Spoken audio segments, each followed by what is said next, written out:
My name is Nan Friedland. I'm a literacy and ESL instructor at Stanford Adult Education in Connecticut, and I'm here today to share my experience with you over the past 2 weeks. Students with limited or interrupted formal education depend on orality for communication. Many are not literate in their first language. In my classrooms, we co-create curricula prioritizing real life and immediate needs rather than academic tasks or college and career readiness standards. It's important to understand that we can't deliver instruction according to the paradigm of formal education in these classrooms. According to schema theory, familiar language and content scaffolding must occur when you're introducing academic tasks or Western ways of thinking and performing. To do this, I normally ask students to contribute their own funds of knowledge on a topic before I deliver any instruction in terms of the content. And then we develop our curriculum together. Until March 12th, my students and I would write on huge pieces of paper on the wall. We exchanged stories, we made our own maps and books together.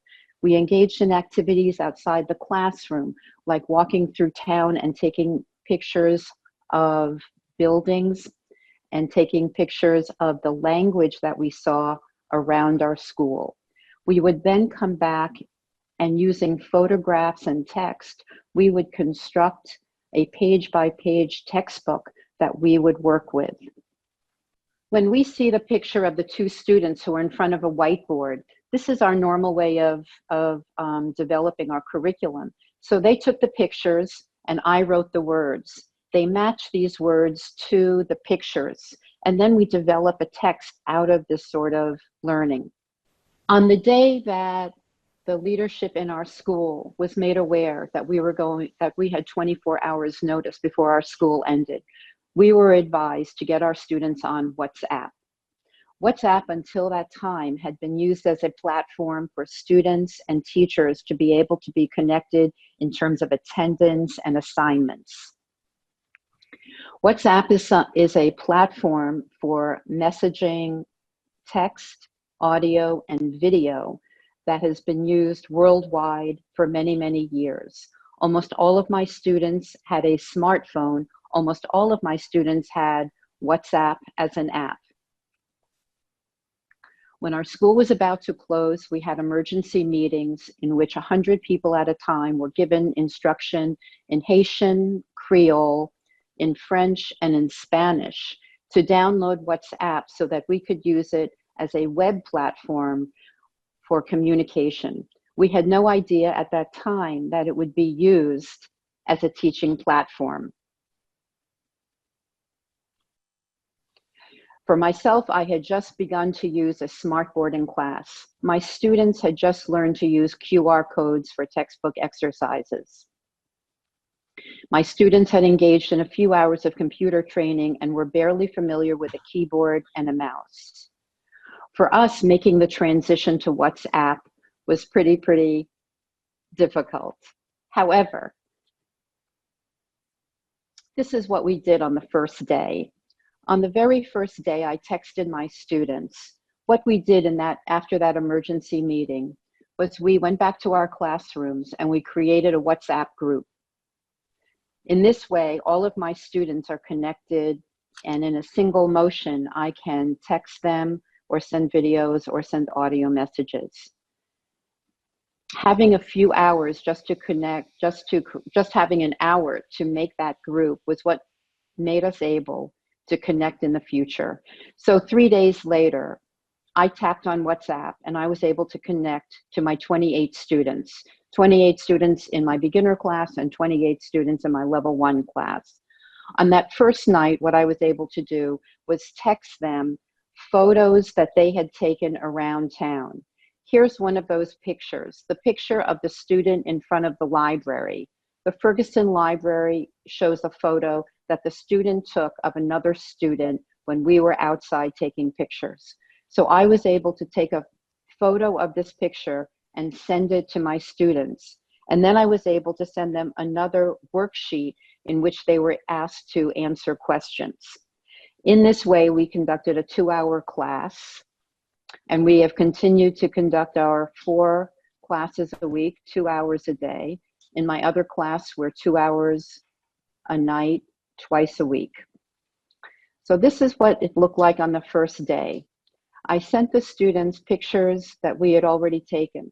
They were familiar with the language. They were familiar with the photos because they had taken the photos and they were in the photos. We have to remember that these are beginner students, and so we're at a very, very basic level of communication and language acquisition. On the second day, I made a series of home videos illustrating activities that occurred in the morning, afternoon, and evening, like getting up, doing laundry, exercising, listening to music. And then I asked students to send me their home photos. So on day 2, students were looking at things like this. Here I am ironing. They were able to look at the video, and then I asked them to respond by sending me a voicemail. I was able then to send them a voicemail. I was not yet able to send them a voicemail back. I was at that time only texting them.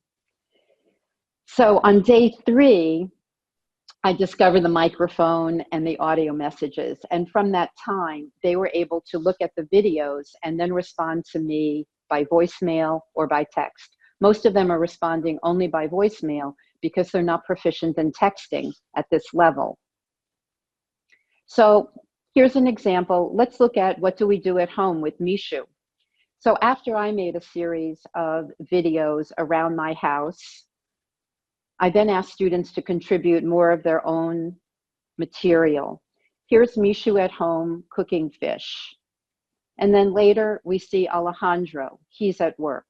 He's in a warehouse.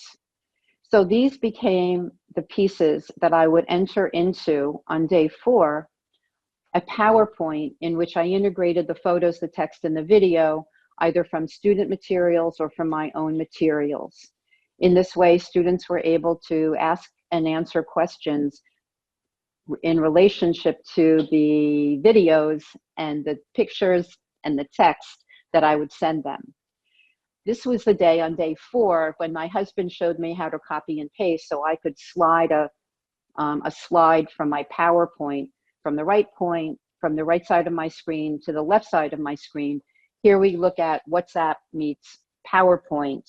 And so you can see that on the right side, I have my PowerPoint slides. On the left side, I have the thread of the WhatsApp.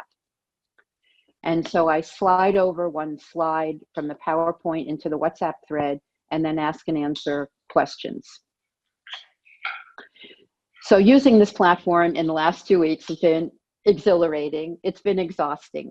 Here are some of the challenges. Unlike our face-to-face classroom, students don't have much opportunity to interact with each other. This is a real serious limitation for students with limited or interrupted formal education because they naturally are working in groups all the time and cooperating and depending on each other. The classroom as it has been used in the last 2 weeks is very teacher-centered. Again, this is not an ideal situation for students with limited or interrupted formal education. You can imagine that the class size must be small because of the overload that could occur with teachers responding to each student's submission of their text or voicemail. It's been a little tiresome to create the videos and try to keep students engaged right now. And the final drawback is that I've lost students for whom the pacing is either too slow or too fast. On the other hand, students have really gained the benefit of being listened to in a very careful way when they submit their voicemail messages to me. My ability to hear them is improved in this way than it would be in the face-to-face classroom, not unlike the language labs of 40 years ago. I would say one of the most wonderful things that we're sharing right now is that we're all in this boat together, that we're all adult learners. And this is something that has drawn me to being a teacher of adult learners, that I too am an adult learner who went back to school long after most people have graduated and started their careers. And finally, right now we're discovering new ways to collaborate. I can only imagine that in the next week, we're going to come up with some even better ideas than we've used so far. And I really am excited about listening to other people and other people's ideas about what this might look like.